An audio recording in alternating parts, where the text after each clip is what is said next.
नमस्कार, commodity call में आपका स्वागत है। मैं हूं मनीषा गुप्ता। पर सबसे पहले देख लेते हैं कि कृषि मंत्री तोमार जी जो इस वक्त कैबिनेट की ब्रीफिंग दे रहे हैं, वहां पे 2 महत्वपूर्ण फैसले हुए हैं, उसकी डिटेल्स वो इस वक्त बता रहे हैं। सबसे पहले वही सुनते हैं।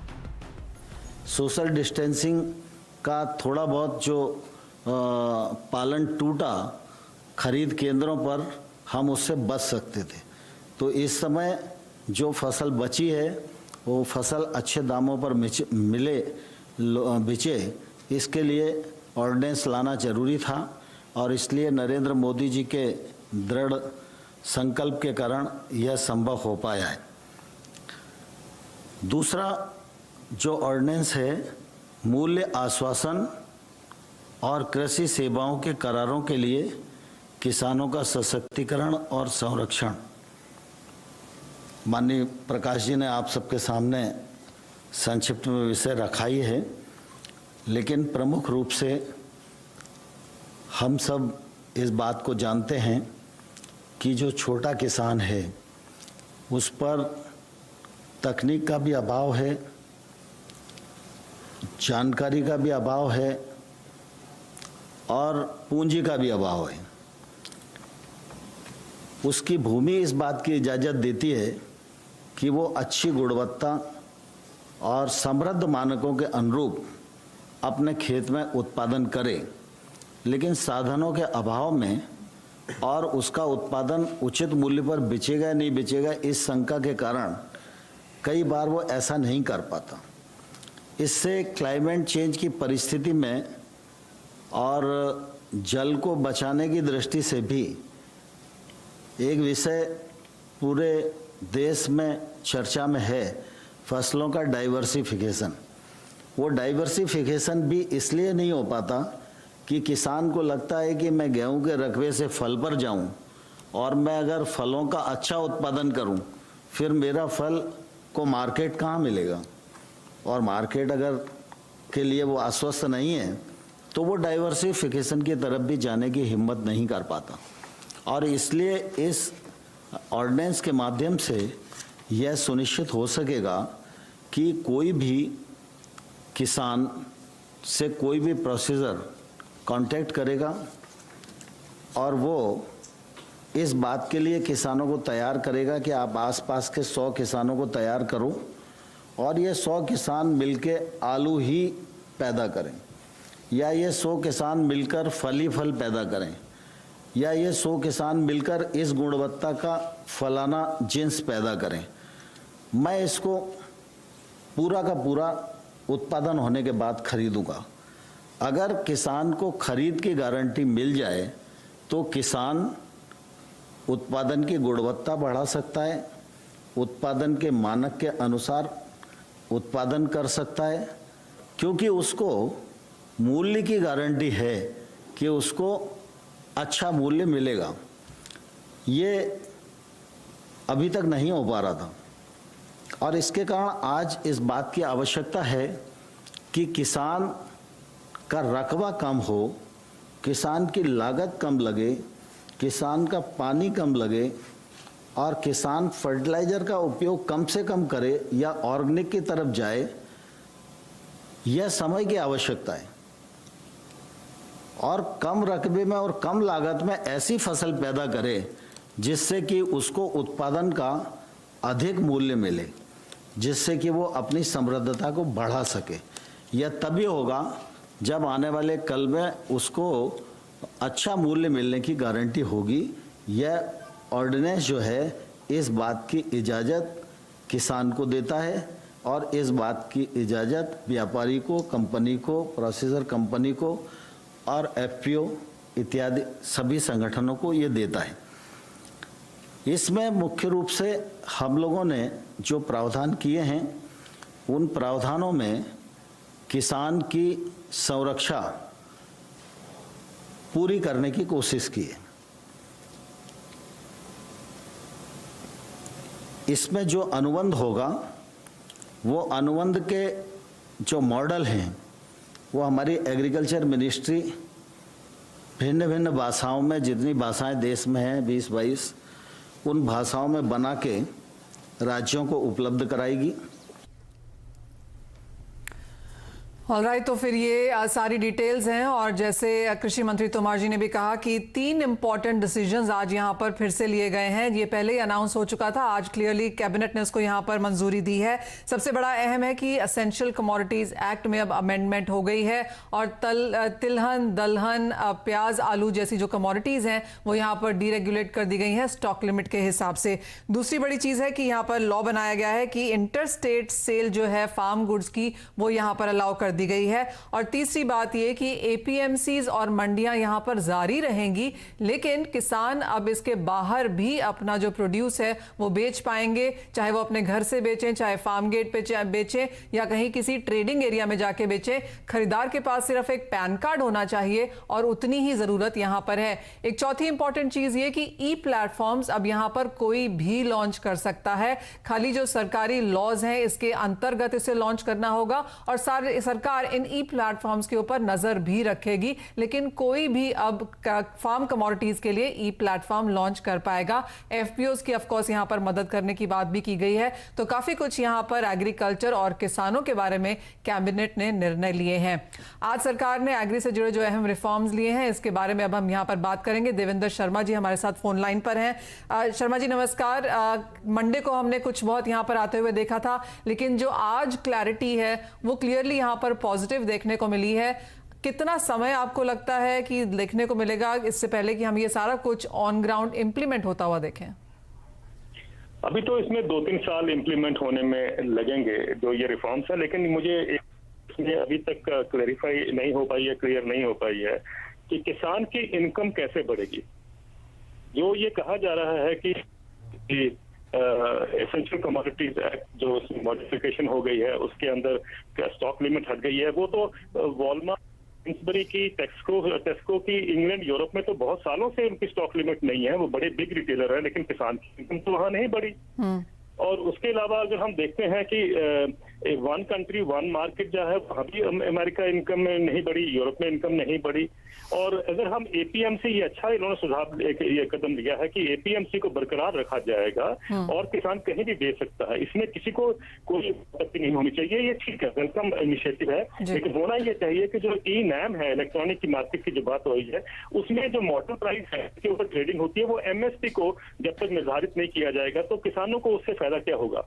तो ये बातें जो है ये क्लैरिफाई करने की हैं। और अभी तक मैं देख रहा हूं कि ये जो रिफॉर्म्स हैं बेसिकली ट्रेड को ज्यादा मदद करते हैं, किसानों को कम मदद करते हैं। तो आपको क्या लगता है देवेंद्र जी, अब यहाँ से क्या करने की जरूरत है ताकि किसानों को उनका बकाया मिले? क्योंकि जिस तरह से कृषि मंत्री ने बात की, उन्होंने यहाँ पर बहुत ज्यादा कारोबारियों को नहीं बोला, उन्होंने तो किसान को यहाँ पर ज्यादा तवज्जो दी है कि वो कहीं भी बेच सकते हैं, इंटर स्टेट भी बेच सकते हैं, कॉम्पिटिटिव रेट्स पे भी यहाँ पर बेच सकते हैं, टैक्सेस भी नहीं लगेंगे अगर आप मंडी यार्ड्स के बाहर यहाँ पर बेचते हैं। तो ये काफी सारे पॉजिटिव्स यहाँ पर हैं। आपको लगता है कि जो क्योंकि अभी भी अगर जैसे उन्होंने कहा कि करोड़ों किसान हैं उसमें से 55% अभी भी स्मॉल और मार्जिनल किसान की कैटेगरी में आते हैं, तो क्या वो ये सब चीजें कर पाएंगे या फिर अभी भी एफपीओज वाला जो एक पॉइंट है वो यहाँ पर बड़े तरीके से पुश करने की जरूरत है? ये आपने बहुत महत्वपूर्ण बात कही है कि इस कंट्री में 86% किसान ऐसे हैं जिनके पास 2 हेक्टेयर से कम जमीन है। उनको तो इन चीजों से कोई ज्यादा वास्ता नहीं है कि वन कंट्री वन मार्केट है, क्योंकि वो अपने डिस्ट्रिक्ट से बाहर ले जाने की क्षमता ही नहीं है उनके अंदर, या अपनी स्टेट के बाहर ले जाने की क्षमता नहीं है। लेकिन जो असली जो रिफॉर्म जिसकी जरूरत है देश को, वो ये है अश्योर करने की कि किसान को एक अश्योर्ड इनकम कैसे मिलेगी। ये हमने देखा कि जब बिहार 2006 में एपीएमसी एक्ट को बिल्कुल ही हटा दिया गया था, अभी तो शुक्र है अभी हटाया नहीं है, सरकार ने उसको कायम रखा है। तो उस समय ये कहा गया था कि सब प्राइवेट इन्वेस्टमेंट आएगी, प्राइवेट मंडियां बनेंगी और किसान को प्राइस डिस्कवरी होगी। आज भी हम देख रहे हैं कि बिहार का माल आकर पंजाब में बिकता है, हरियाणा में बिकता है, क्योंकि बिहार में प्राइसेस नहीं मिलते हैं। सिर्फ 3000 टन की अभी तक प्रोक्योरमेंट हुई है पिछले साल बिहार में, जबकि 100% प्रोक्योरमेंट होती है पंजाब और हरियाणा में। तो कहने का मतलब ये है कि आई थिंक रिफॉर्म जो चाहिए, जो आप कह रहे हैं क्या होने चाहिए, वो ये है कि जो एग्जिस्टिंग मंडी है जिसमें एमएसपी का स्ट्रक्चर है, एमएसपी मिलता है किसानों को, उसको और एक्सपेंड करने की जरूरत है देश में। आप किसान को कहीं भी सुविधा दीजिए कि किसी को जाके बेचे, उसमें किसी को वो नहीं है, वो होना भी चाहिए। लेकिन एक साथ में एक प्लेटफॉर्म ऐसा भी होना चाहिए जहां किसान को एक अश्योर्ड इनकम मिले और ये पता हो कि भाई उसको प्राइस डिस्कवरी अगर होगी तो वहीं पर होगी, क्योंकि और तो कहीं दुनिया में नहीं आज तक हुई है। तो मुझे नहीं मालूम कि हम फ्री मार्केट या मार्केट रिफॉर्म्स की इसकी बात करते हैं, वो हिंदुस्तान में कैसे हो जाएगा। जिस मॉडल को हम ला रहे हैं वो अमेरिका और यूरोप से ला रहे हैं, वहां पर ये दोनों फेल हो चुके हैं। That is why the OECD countries provide a subsidy of $246 billion every year agriculture में। तो इसका मतलब साफ है कि वो मार्केट अगर ठीक होती तो इतनी सब्सिडी देने की क्या जरूरत थी। इतना WTO में जो उनको उनके ऊपर स्कंज कसे जाते हैं वो क्यों उनको सहना पड़ता है कंट्रीज को। कहने का मतलब ये because that markets have not perform, markets are not efficient anywhere in the world. So किसानों के लिए MSP बहुत जरूरी है और मुझे लगता है कि अगर जब तक हम उसको नहीं बेस बनाएंगे तो वो रिफॉर्म जिसकी हम बात करते हैं वो ट्रेडर्स तक ही सीमित होकर रह जाएंगे। चलिए, तो कोशिश है यहाँ पर सरकार की तरफ से है, लेकिन कितना उसका डिजायर्ड रिजल्ट यहाँ पर देखने को मिलता है उसके ऊपर अभी भी यहाँ पर थोड़े सवाल हैं। और जैसे देवेंद्र शर्मा जी ने भी कहा कि बहुत ज्यादातर किसान यहाँ पर छोटे और मझौले हैं और उनको इमीडिएट इन चीजों का बहुत ज्यादा फायदा तुरंत नहीं मिलने वाला है। ये तो ही सरकार की अमेंडमेंट्स की बात आज, लेकिन मुंबई से निसर्ग तूफान का बड़ा खतरा फिलहाल टलता हुआ नजर आ रहा है। तूफान अलीबाग से 50 किलोमीटर दूर रायगढ़ जिले में तट से टकराकर आगे बढ़ा है। हालांकि मुंबई पर से खतरा टला है और तूफान यहां से गुजर गया है, लेकिन अभी भी तेज हवाएं और बारिशें होती रहेंगी, इसलिए तूफान के खत्म होने तक लोगों को एहतियात बरतने के लिए कहा गया है। हमारे साथ GP शर्मा स्काईमेट से अभी यहाँ पर मौजूद हैं। शर्मा जी नमस्कार। अभी इस वक्त यहाँ पर क्या स्थिति है, क्या कुछ देखने की जरूरत है, लेटेस्ट अब यहाँ पर क्या वॉच करें?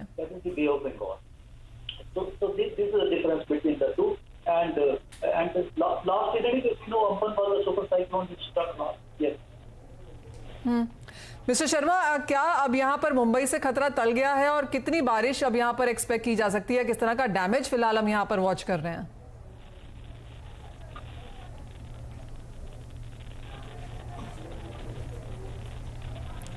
मिस्टर शर्मा से यहाँ पर फिर कनेक्ट करने की कोशिश करेंगे, लेकिन जैसे कि यहाँ पर खबरें आती हुई नजर आई हैं कि हमने लैंडफॉल यहाँ पर रायगढ़ डिस्ट्रिक्ट में ऑलरेडी बनता हुआ देखा है और उसके बाद यहाँ पर थोड़ी सी पोजीशन चेंज हुई है। यहाँ पर सिवियर साइक्लोन निसर्ग, अब साइक्लोन निसर्ग के नाम से जाना जा रहा है। इंटेंसिटी यहाँ पर कम हुई है, लेकिन मुंबई के ऊपर बारिश और तेज हवाएं अभी भी यहाँ पर जारी हैं, तो वो यहाँ पर वॉच करना होगा। लेकिन जो इनिशियली कहा जा रहा था कि बहुत बड़ा तूफान ही होगा, मुंबई को इसका खतरा देखने को मिल सकता है, वो फिलहाल यहाँ पर कम होता हुआ नजर आया है। मुंबई डायरेक्ट लाइन में नहीं है अब साइक्लोन के। ऑफ कोर्स बारिश और तेज हवाएं यहाँ पर अभी भी हैं, लेकिन वो डायरेक्ट इम्पैक्ट या डायरेक्ट डैमेज के जो खतरे थे वो यहाँ पर टलते हुए नजर आए हैं। मिस्टर शर्मा, आप क्या कहेंगे, लेटेस्ट अब क्या है निसर्ग को लेकर? जी हाँ, आप ठीक कह रहे हैं बिल्कुल। जो हमें डर था कि मुंबई का कि शायद कहीं डायरेक्ट हिट ना हो, हालांकि कल से इतना तो क्लियर हो गया था कि डायरेक्टली वहां ना जाके अलीबाग के आसपास ही क्रॉस करेगा और उसके हिसाब से ही ये अलीबाग के भी करीब थोड़ा साउथ में ही है, बिटवीन रायगढ़ और अलीबाग के बीच में इसने लैंडफॉल किया था दोपहर को। और अभी तो सिस्टम क्योंकि क्रॉस कर गया है, पूरा का पूरा लैंड के अंदर चला गया है, कभी भी ये वीकन हो जाएगा और अगले 4-6 घंटे में तो मुझे लगता है ये डिप्रेशन ही बन जाएगा। तो जितना वर्स्ट पार्ट था स्टॉर्म का वो ओवर है, sting of the storm is over, worst part is over. अब जैसे मुंबई में देखिए, जब ये अलीबाग की विंड्स लगभग 100 किलोमीटर थी जब ये स्टॉर्म क्रॉस किया है, 102 kilometre to be precise. Mumbai की विंड इसलिए भी ज्यादा नहीं हुई, हालांकि 70 किलोमीटर तक गई विंड की, मुंबई में भी रिकॉर्ड की गई, लेकिन क्योंकि स्टॉर्म ये दक्षिण में था, साउथ में था, इसलिए मुंबई में इसका असर जो था थोड़ा उल्टा था। मुंबई में जनरली विंड्स सी से आती हैं, साउथ वेस्ट से। इस स्टॉर्म के कारण वहां पे विंड्स ईस्ट से आई थी, मतलब जो नॉर्मल विंड है इसका मतलब है स्ट्रॉन्गर थी वहां पे 70 किलोमीटर से भी ज्यादा। बट अब जैसे अब स्टॉर्म आगे चला जाएगा, वीक हो जाएगा, मुझे लग रहा है जैसे स्टॉर्म से मुंबई की विंड्स जो हैं अभी थोड़ी बढ़ जाएंगी, हालांकि खतरा नहीं रहेगा, लेकिन जो लगभग पहले 20-30 किलोमीटर ही रही, अभी वो सी ब्रीज सेट हो जाएगी, विंड्स थोड़ी स्ट्रांग हो जाएंगी, सिस्टम थोड़ा आगे बढ़ जाएगा। इसके कारण हम 45-50 किलोमीटर की विंड तो मुंबई में एक्सपेक्ट कर सकते हैं अभी से थोड़ी देर के बाद, और वर्षा भी कंटिन्यू रहेगी, हालांकि हैवी रेन्स नहीं होंगी अभी, पर अगले 12 घंटे तक वर्षा संभावित है। कहीं कहीं कोई शावर थोड़ा तेज हो सकता है, लेकिन कोई चिंताजनक बात मुंबई के लिए अभी नहीं रहेगी। ज्यादातर ये अभी मध्य महाराष्ट्र के क्षेत्रों से होकर ये आगे जाएगा तूफान, जो डिप्रेशन बन जाएगा, और 4-6 घंटे के बाद, और उसके बाद उन्हीं क्षेत्रों में और कोस्टल क्षेत्रों में वर्षा जरूर होगी, लेकिन धीरे धीरे इसका असर कम हो जाएगा। जी चलिए, जो खतरा यहाँ से टलता हुआ नजर आया है, लेकिन तेज हवाएं और बारिश की जो स्थिति है वो अगले 6 से 12 घंटे के बीच में अभी भी जारी रह सकती है। मिस्टर शर्मा, बहुत शुक्रिया हमारे साथ जुड़ने के लिए और वो लेटेस्ट साइक्लोन निसर्ग के बारे में हमें बताने के लिए। इसी के साथ लेंगे एक छोटा सा ब्रेक, लेकिन जब लौटेंगे तो पैराडाइम कमोडिटीज के बीरेन वकील और HDFC सिक्योरिटीज के तपन पटेल होंगे हमारे साथ।